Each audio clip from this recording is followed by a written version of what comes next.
Greetings and good afternoon from Hopalong Hollow. This is Jerry.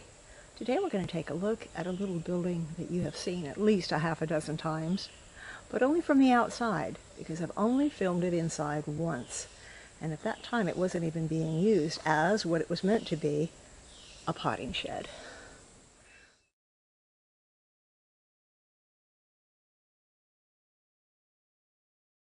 Let us follow the lumpy, bumpy, feather-strewn, leaf-strewn brick path over to the little courtyard here.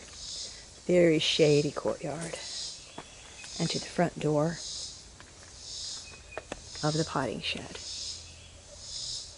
Now this potting shed has had many different lives. Of course it started out as a potting shed. For about 5 years, that's where I used it.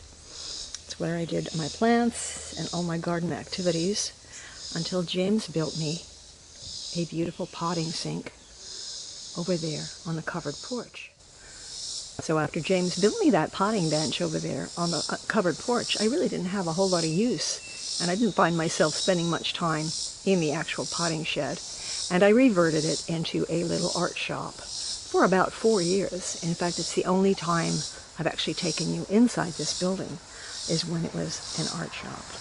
Then, after a while, we reverted our old mudroom, which is an old lean-to on the back of the house. We reverted that into a garden room / art shop. And that is where I put all my animals and my art and my critters. And I did a lot of potting and garden work in that little building until the artwork took over the whole place. Therefore, I am back to using my potting shed for its intended purpose. Step inside your potting shed, and the troubles of the world fade into the distance. Your potting shed can be your own garden sanctuary, filled with all the beauty, the scents of potted soil, tiny seeds, petals, drying herbs, the smell of earth, and your potting mixes can be surrounded by so many earthy delights. It's just a marvelous place to be. It's your own little sanctuary where your imagination can take hold. Your garden becomes a paradise, if in nothing else, your imagination. With the help of a lot of books and the encouragement of little seeds and plants that you've actually already grown from seed, and a beautiful view from a window, all in the confines of a very small space. Now, the first thing you may notice when you come into this room, if the lights weren't on, you would think this is a very, very dark room. Very, very dark building. And in fact it is. Without the lights, it's fairly dark in here. But that's actually to my advantage, because the fact is this isn't just a potting shed where I can pot up plants and do seed trays and that sort of thing. It's not for that specifically. In fact, more so than anything else, this room is for drying herbs for making potpourri, for making wreaths, for collecting seeds, for storing seeds. It's just so much more than a potting shed to me. But we'll stick with the word potting shed because everybody is accustomed to it. But I also like to call this the herbarium.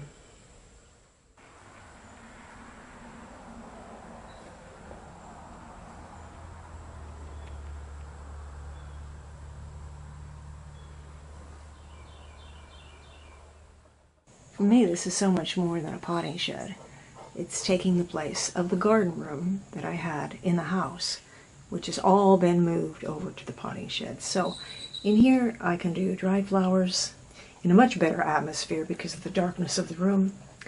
I can make wreaths here or outside in the little courtyard at the picnic table, or I can work here. I can make potpourri. I can store my seeds. I can put all my garden books, everything to do with gardening can all be condensed into this one room, which there's a lot in here. So if you have claustrophobia, you probably wouldn't want to be in here.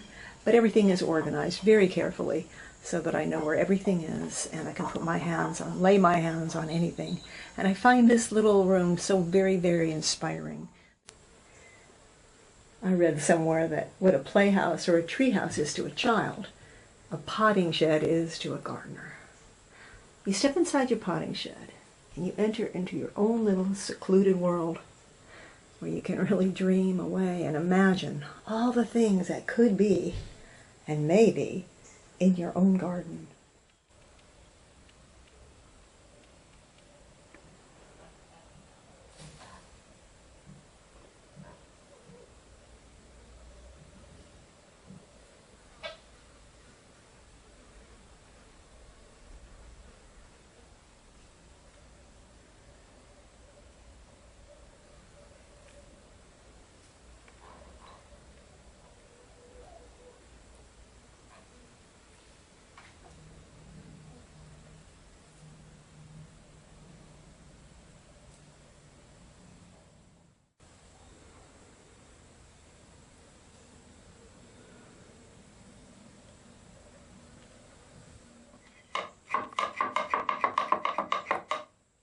This wonderful three-tiered display piece came from a department store that was closing down in Knoxville.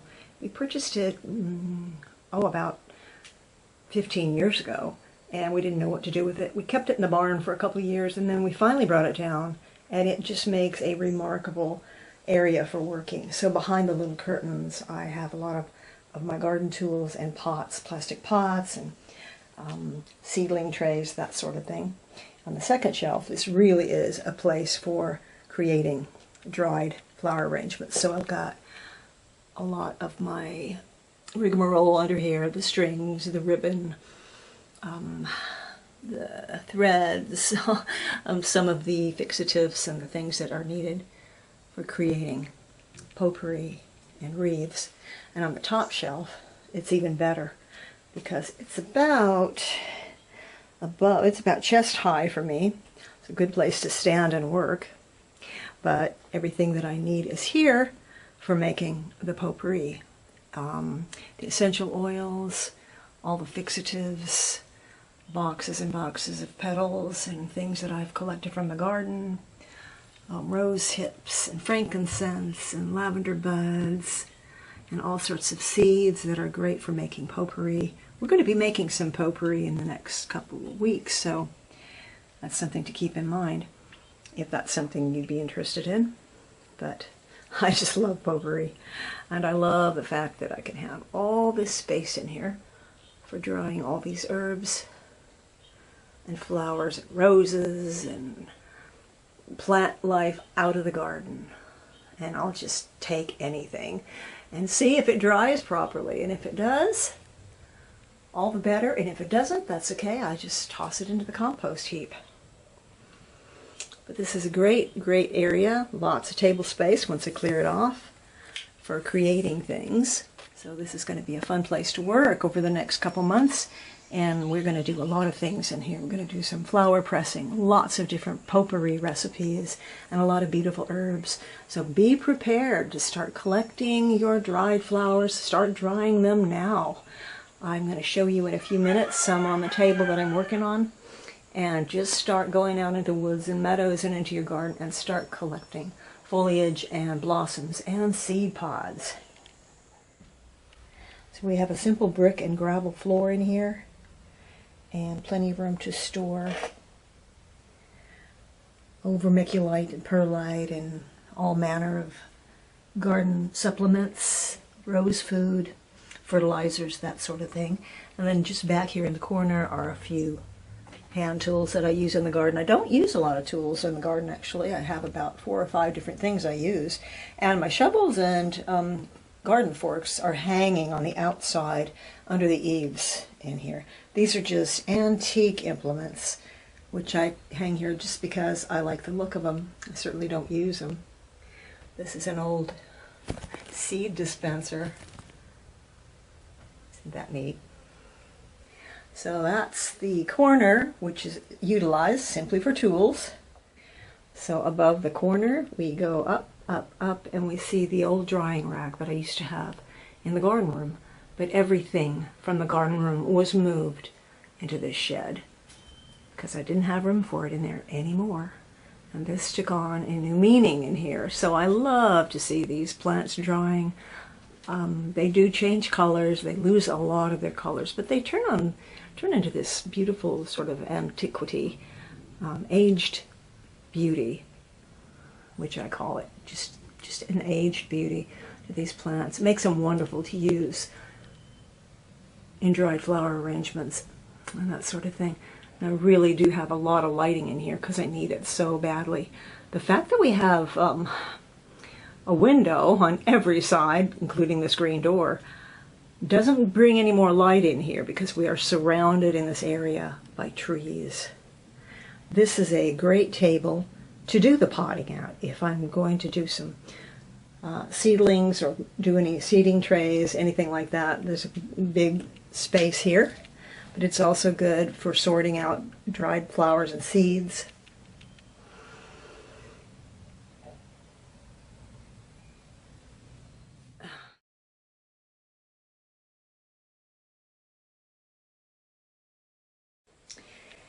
In the early 19th century, William Cobbett said, "There is yet one thing to notice in this laying out of the garden, namely that there must be a shed, to serve as a place for depositing tools, flower pots, and the like, and also for the gardener to retire, and in case of rain, and to do works there that they cannot do work out of doors. This is a very necessary part of the garden premises, and it doesn't hurt for it to be a beautiful, inspiring place as well." And that's what I find in this room. In this little bitty building, it's 10 by 12. I just surround myself, as I do in the art studio, with beautiful things I find beautiful. Maybe somebody else wouldn't find them beautiful, but I do. I find them beautiful and inspiring, and they cause me to want to do beautiful gardens, beautiful work, beautiful wreaths, wonderful dried flowers, pressed flowers, all sorts of things. Because if you're a creative person, and I think most of you are, you wouldn't even be on this channel, then you need inspiration, and one way to get it is to carve out a little place for yourself. If you're a gardener especially, carve out a little spot for yourself, whether it's just a little bench on your porch or in your garage, a little corner, and make it something absolutely special and unique just for the inspiration and the joy of having that secluded time alone to think about flowers and making garden plans and writing in your notebooks and doing all the things that gardeners love to do. Most of all, dream. Dream of what could be and maybe what will never be. But it's always good to have a goal and an idea. Another corner, it's actually a very dark corner if the lights are off, and that's what I need. A dark corner for my seeds. Something nice, dry, and fairly dark. So in this corner I'm able to organize all the seeds where I can see them, because there are 3 shelves here. I only need 2. And then on the bottom is a crate which can be used for hand garden tools. And of course my faithful little companion is right here. I love this little boy. So some of you know that he was given to me. He was a feral kitty. This is Titus. He was a feral kitty and he was given to me on my birthday last year in October. He's almost about a year old now. He's just been the most wonderful little guy, I'm telling you. He's the sweetest, sweetest thing. I just adore him. He does follow me around quite a bit. Now we're moving on to another table here where I get a lot of label making done. Label making for plants and for seed containers and all sorts of things of that nature, because I'm often marking my bottles for my seeds that I collect from the garden. This is I don't know if it's an old jewelry box or a little doll's dresser or something, but it's very convenient for storing writing materials such as that, and label papers and note papers and so on. And right here are just collections of cards that are sent to me and postcards, and I keep every one of them and just alternate the display here. But here are some really special items I would love to put on the wall somewhere in here if I had any wall space. This is a 1936 calendar that I've had for years sitting in a drawer, but I would love to frame this and put it in here with this bucolic sheep scene. And this is an old die cut, probably looks like it was from the 30s, anywhere from the 30s to the 50s, but just love those ducks or geese, whatever they are, and the sunflowers. I think that would be great in here. But this is really my favorite piece. This is really special. I bought this for artistic reasons, to refer to when I'm doing illustrations, but they're die cuts and they're all hooked together. Now they normally would have been taken apart and put into scrapbooks. This would be in the early 1900s.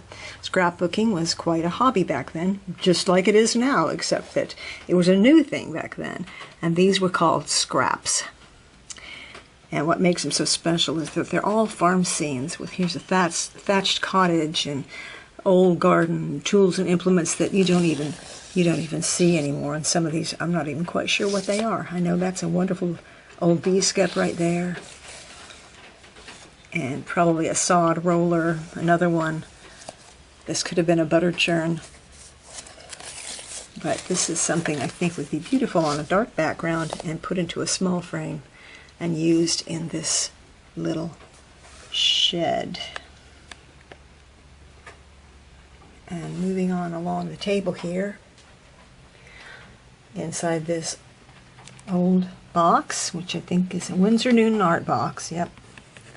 Old box and things, they really come in handy. I make labels for my plants. This is my label making box. I actually have a label maker right here.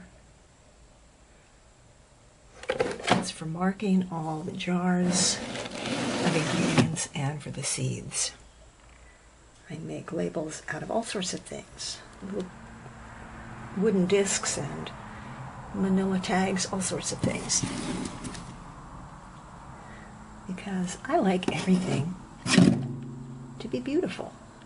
Only being surrounded by interesting things, beautiful things, helps inspire me in both my art and in my gardens and in my writing.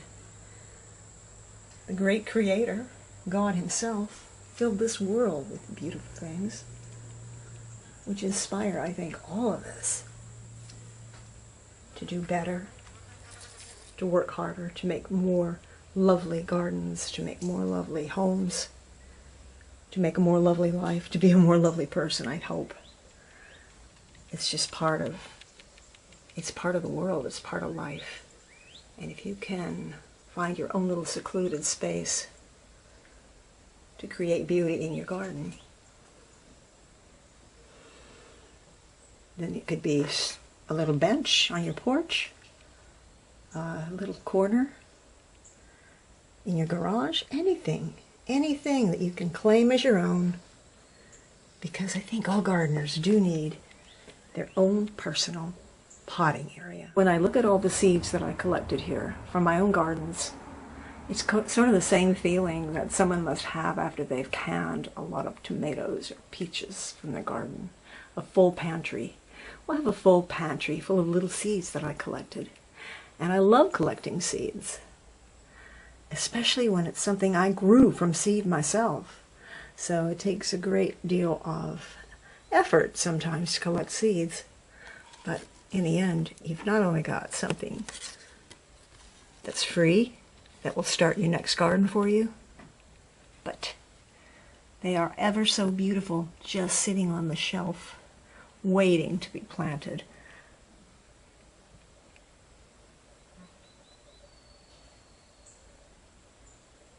One thing I love to use for collecting seeds are old jars and bottles, and we went to the tomato festival this weekend and there was an antique booth that had these great jars. This is an old, let's see, it's London, England. I think it's bourbon? Is it bourbon? Oh, it's dry gin. Wonderful old bottle. And this is an old olive oil bottle, but the very best one I found, and I just couldn't believe it. Look at this. Herb juice. Herb juice. For the herbarium. I love that. But this one is even better. This one says, the woman's tonic. I'm not sure if you can see that in the light. It says Cardui, the woman's tonic.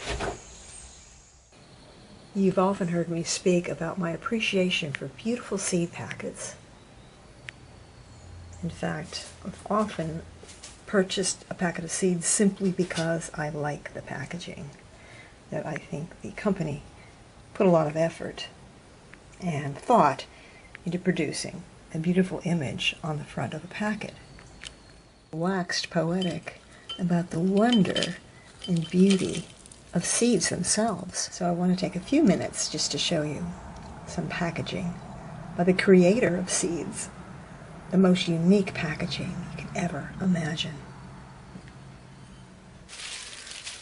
Absolutely love the packaging on the money plant. Let's take a look. After the money plant blooms, it leaves behind a little flat pod, little flat green pod.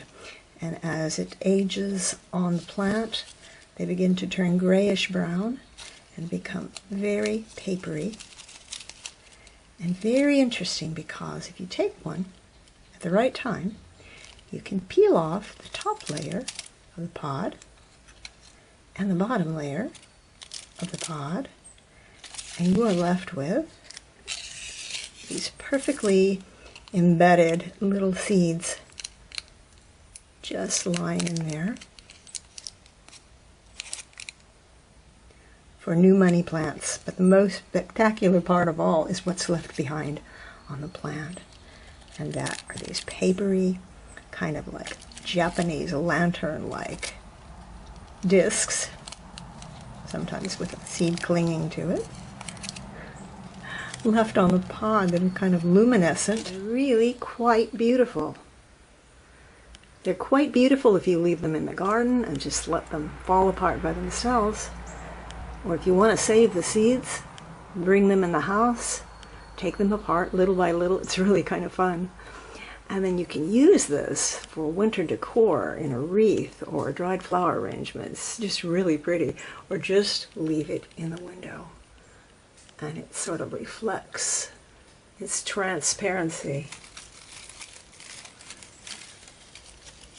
through the glass of your window. It's really, really very beautiful. Now that's what I call packaging. It's just cute as pussy willows. Don't they make the most wonderful sound?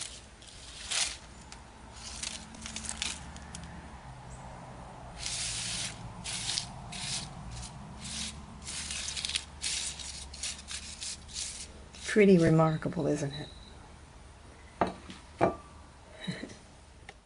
Now, the money plant, also known as Luminaria and the honesty plant, is something that we planted in the Beatrix Potter patch. Was that 1 or 2 years ago? I can't remember. But the Beatrix Potter patch just happens to be right outside this window. That's where I got all those seeds from that plant that was grown in this garden right here. And since I want to replace those plants, I will just toss some of my little seeds right out the window, smack into this garden. Because I do have an open window here where the glass is broken.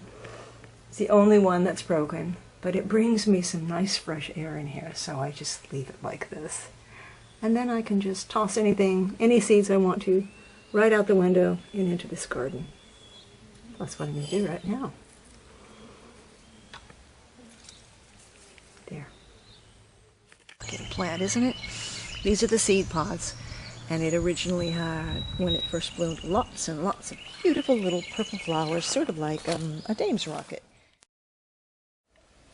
Another interesting bit of packaging are these little seed pods from the arugula. I let the arugula go to seed this year, along with a whole lot of other plants. And I'm just waiting for these to dry out. And when they do, I'll end up with little brown pods like this. Another delightful seed packet is that of the hollyhock. Let's just take a look at these hollyhocks I collected from last year. And you can see they're nice and tidy in their little brown package. I've been weeding without gloves this morning, so if I have dirty fingernails, c'est la vie. As you can tell, I don't really give a hang about what my hands look like.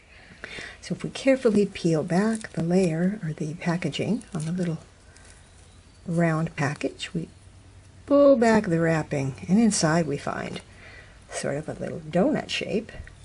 But what they really are, what this really is, are dozens and dozens of little seeds nestled together up against one another. If you pull them apart, and there you will find just dozens and dozens of little hollyhock seeds. Like they're little wafers. There you are. These also have great packaging. So these are peas that I allowed to dry on the vine. They were snap peas, and they're pretty dry now, pretty crunchy, and ready to open up. So if you just snap it open like so, and pull it apart, there you have, nestled all in a row, 5 little peas in a pod, ready to go into your pea jar for planting next season. Days when it gets way too stuffy in here, I can just go right outside the door, and I'm in a little courtyard which is shady and cool. The air blows right through here, which is very nice. I have the potential for a secret garden back here. That's what I've planned for many years, but I've not gotten around to it. But then I've got a picnic table here where I can sit here and work, and this is generally where I would do some messy work, is right here at this table. Like I'm underneath a huge bird's nest. When you look at all those twisting, turning, undulating rose vines covered in thorns and such, and dried leaves, and on top of that, green leaves, it just feels like being underneath a giant bird's nest. On the table you can see all sorts of things that are great for any number of projects, whether it's dried flower arrangements, or pressing flowers, or drying herbs such as this mint. And then Joe Pye here is great for a lot of things, not only pressed flowers, but also dried flower arrangements. This is Speedwell. This would make great pressed flowers if I'd gotten them a little bit earlier. I'll pick some others that are fresher than this with a lot more color. But with the spires, even in the green and the browns as they fade, they're great for dried flowers. And here we have more alliums. And here we have some Queen Anne's lace in various degrees of development and age. Now, if I depict these earlier, And I did, many of them, when they were nice flat flower heads. Those are great for pressing flowers. These are great for drying and flower arrangements. So you can just find all sorts of things. Any kind of allium are one of the best things that you can air dry. It's just so great. Everything from drumstick alliums to the elephant garlic. Just, they make great seed heads. They dry really beautifully. I just try to find anything. I mean, this is from the Vitex, the chaste bush. Now, I don't know how well it's going to do. It looks great right now, but that's because I just pulled it off. Whether or not it'll retain any of that green, or if all these berries will just fall off. They might, but everything's worth trying, I think. Because if they keep any of their color, or even if they get a little bit brown, they might be pretty nice in a flower arrangement, a dried arrangement, or a wreath. It's fascinating. I love these. And if you pick them right as they're starting to put the little flowers on, they never put the flower head on all the way. They only put it on about halfway. At least in my garden, that's what they do. But that's when I pick them, or when they're really small, because I really like the small ones too. It's just so interesting. And they look a lot like the sea urchin flowers, but these, once they go to seed, oh my goodness, they'll just seed your garden everywhere. So you really, if this is for dry flower arrangements or wreaths, you want to pick them when they're still green before they produce all those seeds. Well, I'm going to try to get through this last clip without the roosters crowing. I was going to make a pie along with this episode, but I got a little bit over-enthused talking about the potting shed herbarium. I hope you are encouraged to create that. I knew it was too good to be true. I hope you will be encouraged to create your own potting area. And until next time, this is Jerry, and we'll see you then. Bye-bye.